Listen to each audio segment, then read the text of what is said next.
Bismillahirrahmanirrahim. Assalamualaikum warahmatullahi wabarakatuh. Perkenalkan, nama saya Osi Miranda dengan NIM 2104266. Baiklah, di sini saya akan menjelaskan beberapa video yang itu dengan maktul statistik sosial yang ditugaskan oleh Bapak Ii Pramana ST dan MT. Baiklah, di sini saya akan menjelaskan beberapa video tersebut. Yang pertama yaitu ada ukuran tendensi sentral. Adalah angka-angka yang mewakili pusat atau titik tengah distribusi data. Ada 3 ukuran tendensi sentral. Satu yaitu mean. Mean adalah jumlah dari sekumpulan skor dibagi dengan jumlah total skor dalam kumpulan tersebut.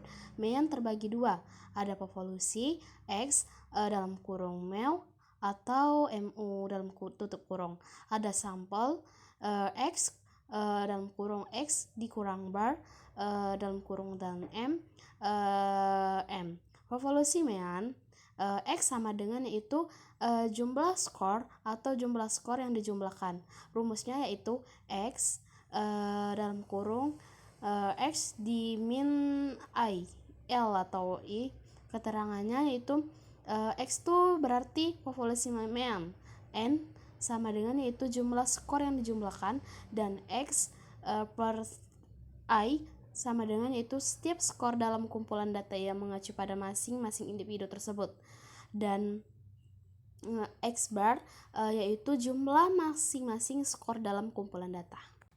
Selanjutnya yaitu kita ada sampel mean. Rumusnya yaitu X sama dengan double X I atau N. Keterangannya di sini yaitu X sama dengan rata-rata sampel, dan sedangkan N adalah ukuran populasi pada sampel. 2. Adapun median adalah titik di mana separuh 50% nilai berada di atas dan separuh 50% nilai berada di bawah. 1. Urutkan semua nilai dalam himpunan dalam bentuk urutan yang menarik. 2. Skor paling tengah adalah median. Selanjutnya kita di sini juga ada modus. Modus adalah nilai-nilai dalam suatu sebaran data yang paling sering muncul. Perhatikan gambar berikut. Di gambar tersebut kita terdapat date di mana itu tanggal ataupun customer. Customer itu berarti orang tersebut. Ya. Yang ketiga kita ada birthday variable. Jadi expression adalah mode dari variabel kumpulan data tersebut. Selanjutnya kita akan membahas the mean imperfect. Dalam distribusi kurva lonceng normal sempurna, median dan modus rata-rata semuanya sama, satu sama lain semuanya baik-baik saja pada angka 5, tetapi memiliki distribusi yang miring. Dalam hal ini, 3 ukuran tendensi sentral akan dipengaruhi secara berbeda. Rata-rata sangat dipengaruhi oleh kemiringan, kemedianan cukup dipengaruhi oleh kemiringan, dan modus relatif kebal terhadap kemiringan. Jadi, itu adalah poin lain yang mendukung mode tersebut. Selanjutnya kita dapat melihat contoh di mana ada gambar tersebut bahwa distribusi yang disebut miring negatif atau miring kemiringan itu adalah outlier, hal yang tidak biasa ditarik dari sebagian besar data. Jadi dalam hal ini mode akan berada pada titik tertinggi, mediannya akan ditarik sedikit ke arah kiri, dan meannya sangat dipengaruhi oleh kecondongan.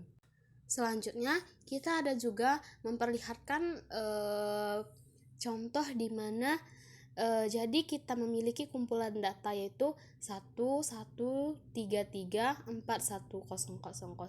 atau yang disebut dengan outline.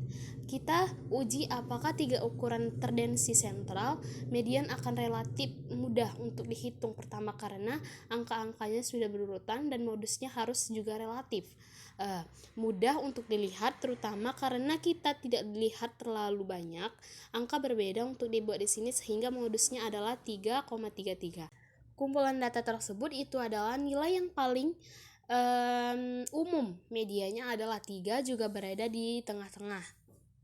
Kumpulan data tetapi di dalam adalah 145, jadi sangat dipengaruhi oleh kemiringan itu. Sekarang dalam hal ini menyayangkan mungkin tidak tahu ukuran tendensi sentral terbaik di sini karena tidak melakukan pekerjaan terbaik untuk benar-benar mencerminkan di mana pusat atau tengah kumpulan data tersebut. Sebaliknya, ini adalah kasus di mana median dan modus menjadi lebih baik karena ini adalah cerminan yang baik dan bagaimana tengah kumpulan data itu sehingga selalu penting. Selanjutnya kita masuk ke video kedua, yaitu membahas tentang Perhitungan statistik dan psikologi. Perhitungan untuk 3 ukuran tendensi sentral, median, rata-rata, dan modus pada materi ini akan dimulai dari membuat beberapa data sampel. Pada sampel ini dibutuhkan 10 angka atau lebih, misalnya angka 6, 5, 4, 3, 2, 1, dan 3. Pada hal ini sebaiknya dimulai dengan mean atau nilai rata-rata. Contohnya, di mana 6, 5, 4, 1, 7, 8, dan 3, 3, 2, 3, kita ambil meannya. Jika menghitung rata-rata populasi yang kita gunakan rumus MU sama dengan M titik MU, ini berarti rata-rata populasi hanyalah sebuah simbol atau untuk mewakilinya, dan kemudian akan didapatkan nilai dari MU dengan rumus M sama dengan X bar dikali I atau N tersebut.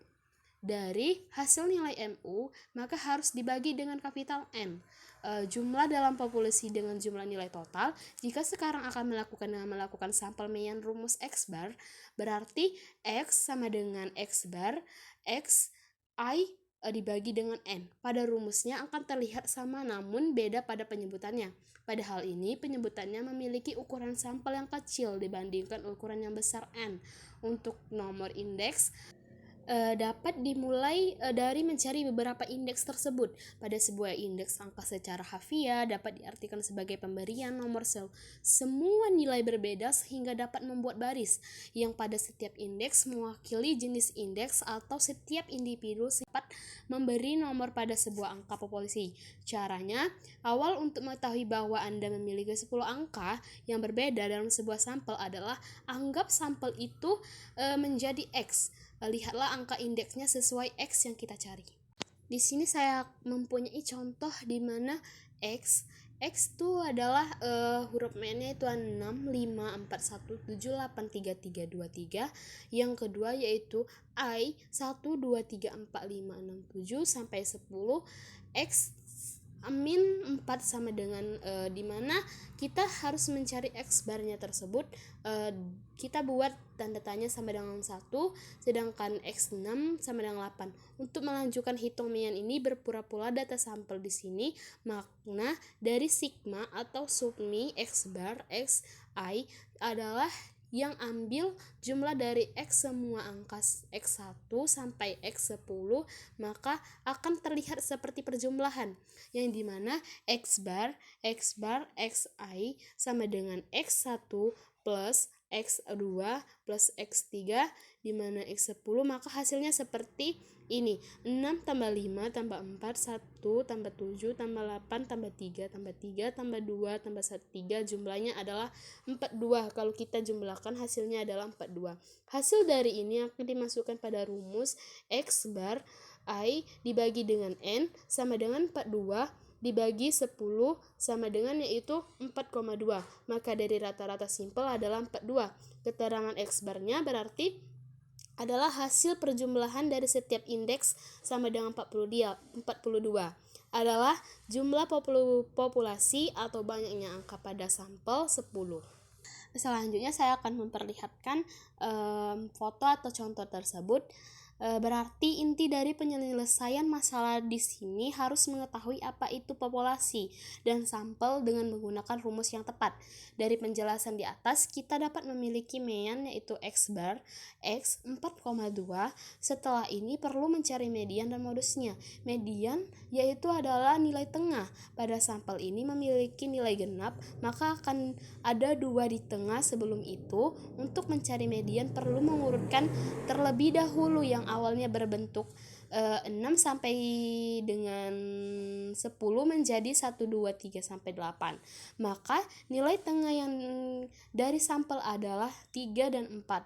Dan jika nilainya genap di himpunan, maka harus mengambil rata-rata. Dapat diambil dengan cara 3 ditambah 4 dibagi 2 sama dengan 3,5.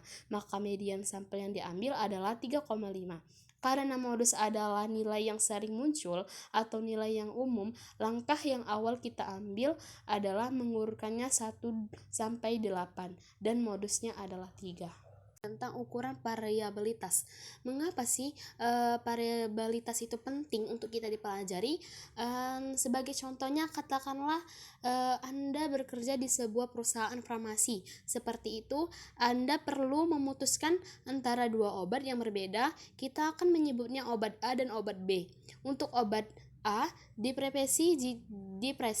Jadi katakanlah Anda melakukan penelitian di mana Anda mengukur seberapa besar perbaikan tersebut yang terjadi ketika orang mengonsumsi salah satu obat tersebut, dan inilah yang akan dapatkan jika katakanlah tinggi berarti Anda tahu orang mengonsumsi salah satu obat tersebut, Anda dapat skor yang lebih tinggi, berarti Anda tahu lebih banyak peningkatan dan skor lebih rendah, berarti sedikit atau tidak peningkatan dan skor yang lebih rendah, berarti sedikit atau tidaknya.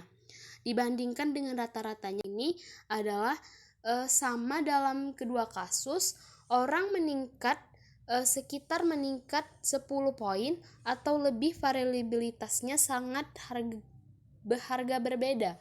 Di sebelah kiri, beberapa orang mendapat yang sangat besar, sedangkan yang lain tidak mendapatkan manfaat sama sekali cukup besar. Saya akan memilih obat B karena lebih konsisten, dan inilah contohnya agar dapat kita mengetahui ukuran variabilitas tersebut, di mana bahwa materi variabilitas tersebut kita bisa menentukan mana yang besaran tingginya dan mana yang kurang dari obat tersebut. Nah, selanjutnya jadi bahwa secara umum statistik ukuran variabilitas adalah cara untuk mendeskripsikan perbedaan ini secara umum, dan statistik ukuran variabilitas adalah cara untuk mendeskripsikan perbedaan ini secara statistik ukuran tersebut dan menggambarkan bagaimana skor dalam kumpulan data tertentu berbeda satu sama lain, dan mengukur hal-hal untuk seberapa mengumpulkan penyebabnya atau seberapa mengelompokkan titik-titik tersebut adalah hal-hal yang telah kita lihat.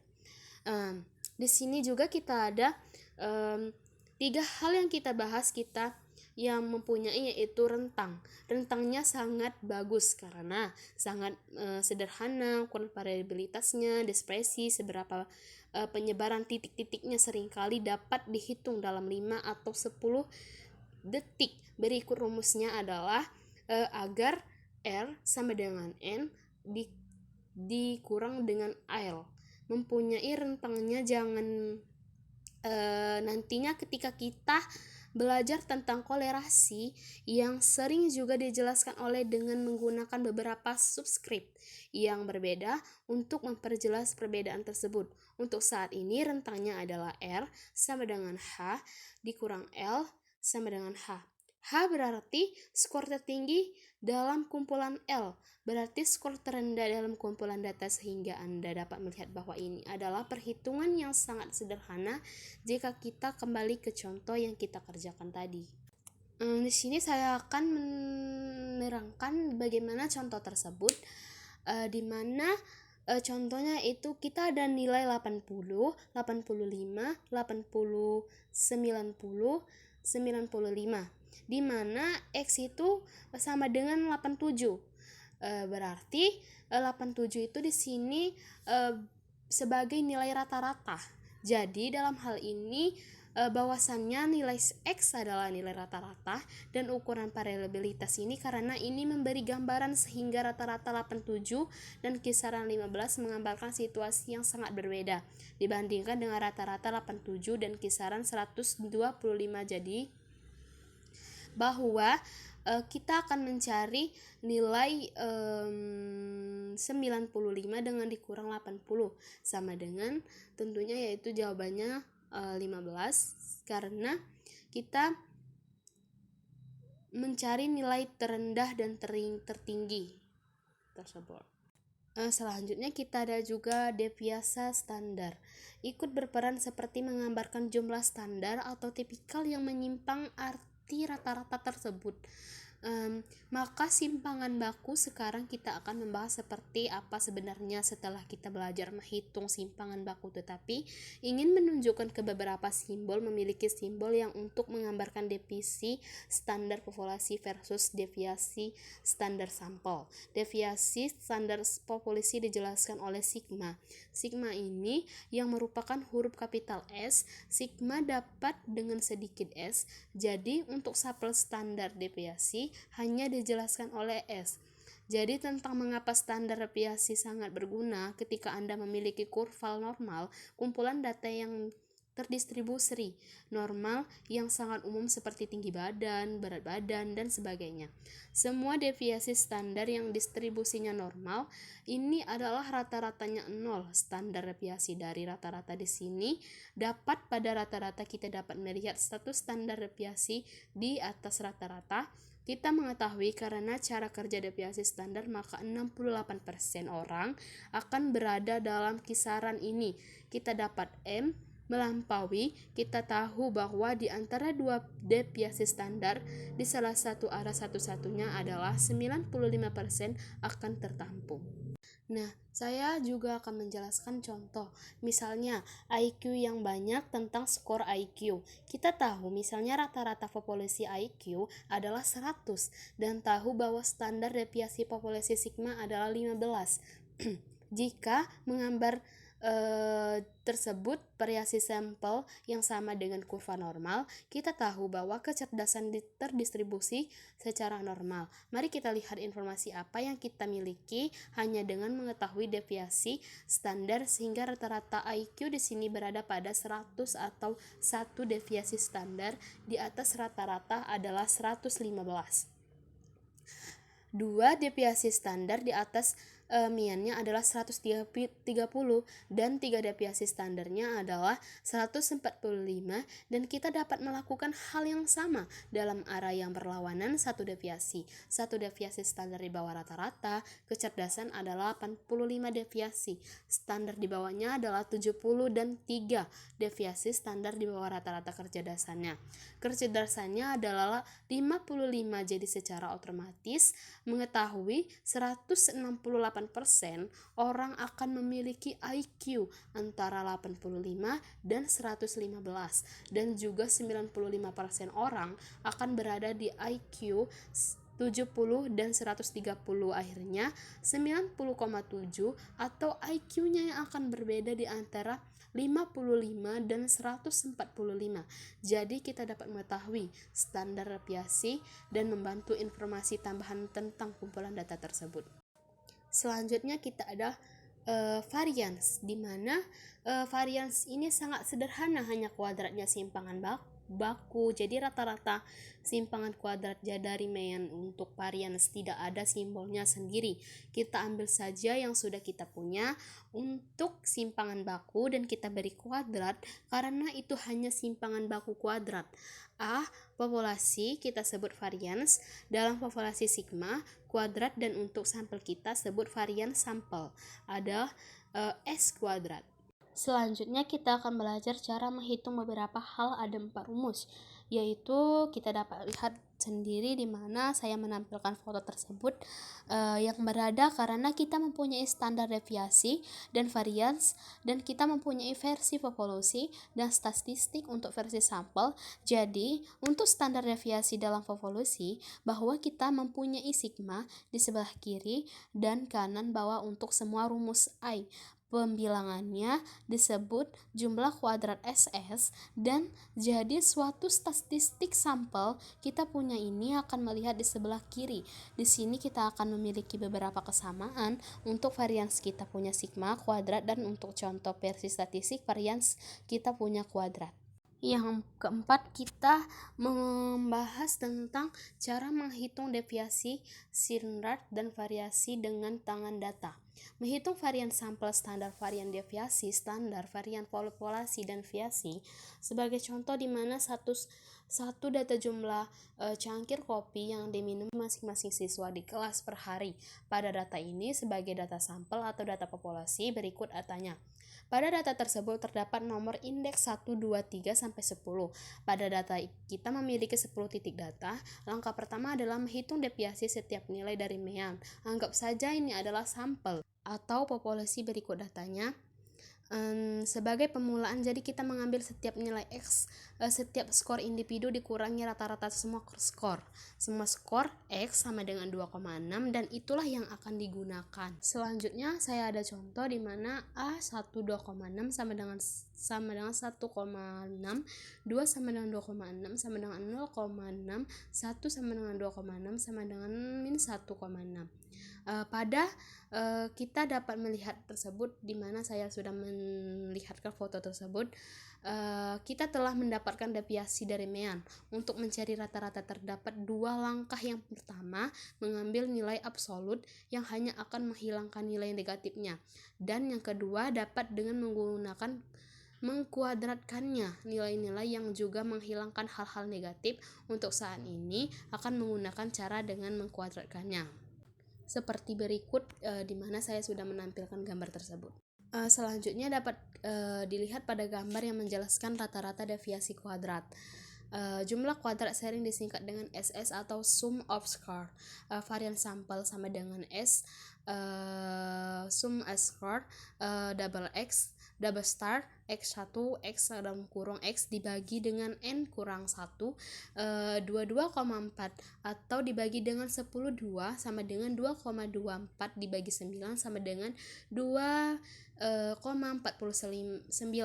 Standar sampel deviasi subsquare double X kuadrat dikuadratkan X1 X min 2 N1 di mana kuadratnya yaitu 2,49 dibagi dengan 10 kurang 1 sama dengan kuadrat 2,49 sama dengan 1,58.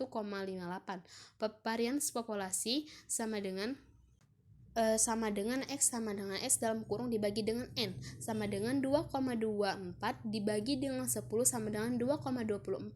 Standar populasi deviasinya sama dengan double X, X1 min X dalam kurung 2 dibagi dengan X sama dengan kuadrat 2,24 sama dengan 1,5.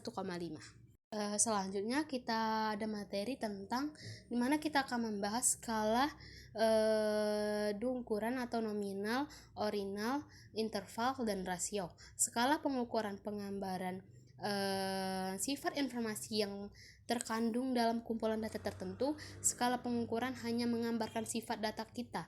Itu adalah cara untuk mengkarakterisasi apa yang kita bicarakan tentang apa di lembar kerja. Misalnya jenis data apa yang kita lihat. Cara terbaik untuk mempelajari skala-skala dan pengukuran adalah dengan mempelajari satu persatu. Selanjutnya kita ada 4 skala pengukuran data berskala nominal. Hal utama yang perlu kita ketahui tentang skala dalam pengukuran nominal adalah bahwa datanya non-normal atau angka data tersebut hanya bersifat kualitatif. Yang kedua yaitu setiap item dalam kumpulan data adalah harus termasuk dalam satu kelas atau kategori. Contohnya gender atau laki-laki dan perempuan, orientasi politik gender, ras. Di sini kita juga dapat melihat contoh. Saya melihatkan beberapa foto ini. Di sini kita belajar menghitung mode dalam pengukuran video tendensi sentral. Jadi di sini kita melihat pesanan minuman yang berbeda, espresso, latte, chai, teh, dan seterusnya. Jadi variabel-variabel ini di sini non-numeric. Mereka termasuk dalam kategori yang berbeda. Jadi variabel-variabel tersebut termasuk dalam kategori yang berbeda. Contoh yang bagus dari data skala nominal tersebut. Juga kita ada skala pengukuran ordinal. Yang pertama itu datanya bisa kualitatif atau kualitatif. Ord berarti keteraturan, jadi ada urutan kunci ke data. Yang ketiga itu item dalam kumpulan data perlu diurutkan ke arah yang bermakna. Yang ketiga yaitu jarak antar item belum tentu sama. Jadi apa saja contoh data skala ordinal? Hasil balapan, tempat atau tempat 2 dan tempat 3. Anda mungkin melihat seseorang dalam lomba 5 km misalnya. Mereka mendapatkan tempat pertama, orang lain mendapat tempat kedua, dan orang lain mendapat tempat ketiga. Jadi saya bisa membuat ini kualitatif mungkin di lembar kerja saya. Misalnya saya akan menulis 1, 2, dan 3. Atau saya bisa membuatnya kualitatif dalam tindakan. Saya sebenarnya bisa menuliskan tempat pertama, tempat kedua, dan tempat ketiga. Yang keempat atau yang kelima, tanggapan di data seperti sangat setuju, setuju, tidak setuju, setuju. Ranking siswa di kelas yang mana jarak antar itemnya belum tentu sama antar ranking 1, 2, dan 3. Bisa saja ranking 1 nilainya 99%, ranking 2 nilainya 91%, dan ranking 3 nilainya 90%. Disinilah skala pengukuran interval yang akan ikut berperan. Kita ada skala pengukuran interval. Yang pertama itu data skala interval, ada hanya melihat data menarik saja. Hanya data kuantitatif yang harus berupa angka jika Anda melihat kata-kata tersebut. Yang kedua itu jarak antar poin sama tidak seperti ordinal. Yang ketiga itu tapi hubungan antara poin-poin tersebut tidak bermakna. Yang keempat dapat memiliki nilai di bawah 0. Jadi apabila saja contoh data skala interval, waktu dalam sehari, jam 1 siang, jam 2 siang, dan 3 siang. Yang kedua yaitu suhu, contoh dalam derajat Fahrenheit dan Celcius. Saya juga akan melihatkan contoh bagaimana skala interval tersebut. Contoh lainnya adalah suhu dan derajat Fahrenheit dan juga dalam derajat Celcius. Dapat kalian lihat sendiri bagaimana contoh tersebut, di mana panas dalam 10 derajat Fahrenheit ini tidak 2 kali lebih banyak daripada 5 derajat Fahrenheit tersebut. Berbicara tentang data skala interval 2. Sekarang saya akan menyebutkan tergantung pada bagaimana Anda mengukur hal-hal ini. Itu membuat perbedaan karena Anda dapat mengukur suhu dalam Kelvin. Jika Anda pernah belajar tentang derajat Kelvin, ia memiliki fitur yang sangat menarik dari Anda tahu bahwa kita mempunyai titik nol yang sebenarnya, dan kita akan membicarakan dalam hal rasio. Dan itu akan memungkinkan Anda untuk mengatakan hal-hal seperti 5 derajat Kelvin. Yang ketiga yaitu kita ada skala pengukuran rasio. Yang pertama itu, jadi mari kita bicara tentang rasio. Itu hanyalah akan berupa angka-angka saja, tidak ada kata-kata lagi. Numerical, ia memiliki semua properti skala pengukuran interval ditambah 0 yang sebenarnya poin. Arti titik 0 yang sebenarnya adalah bahwa tidak adanya apapun yang diukur harus mungkin terjadi, sehingga Anda dapat berpikir misalnya tentang 0 derajat Fahrenheit yang bukan suhu terdingin, yang tidak berarti tidak adanya panas sama sekali. 0 itu tidak benar berarti 0 di sana dan karenanya bukan rasio derajat Kelvin. Sebaliknya memiliki 0 mutlak, 0 berarti 0 tidak ada yang lebih dingin dari itu dan tidak ada. Anda tahu kualitas yang lebih mudah, manfaatkan saya kualitas dari itu, dan itulah saya membuat derajat Kelvin sebenarnya. Rasio jadi keduanya adalah cara mengukur suhu, tetapi tergantung pada bagian Anda. Selanjutnya apa saja sih contoh dari skala rasio tersebut? Yang pertama itu inci. 1 inci benar jika tinggimu 0 inci, kamu sama sekali tidak akan ada di sana. Tidak ada kamu, jadi masuk akal. Rasanya agak aneh tapi kamu tahu secara otoritis itu masuk akal. Di sini dan saya juga bisa mengatakan hal seperti. Yang kedua yaitu persentase benar pada ujian. Siswa yang mendapat nilai A 100% pada ujian dilakukan 2 kali lebih banyak dari siswa yang lebih mendapatkan nilai kecil dari 100% tersebut. Selanjutnya yang terakhir yaitu ada sedikit tentang mengapa hal ini penting. Skala pengukuran akan menentukan banyak hal yang dapat Anda dan tidak dapat Anda lakukan dengan data Anda. Jika kita melihat ukuran tendensi sentral, median, rata-rata, dan modus yang telah kita bicarakan sebelumnya, Anda lihat di sini bahwa ukuran tendensi sentral dan median, rata-rata, dan modus yang telah kita bicarakan sebelumnya, Anda akan melihat banyak di antaranya baik-baik saja. Anda dapat melakukan mode pada apapun, Anda dapat melakukan median pada rasio interval dan data ordinal dan seterusnya. Baiklah, mungkin itu saja yang dapat saya sampaikan di mana saya menjelaskan materi-materi tersebut. Kalau ada kesalahan saya minta maaf. Saya ucapkan assalamualaikum warahmatullahi wabarakatuh. Terima kasih.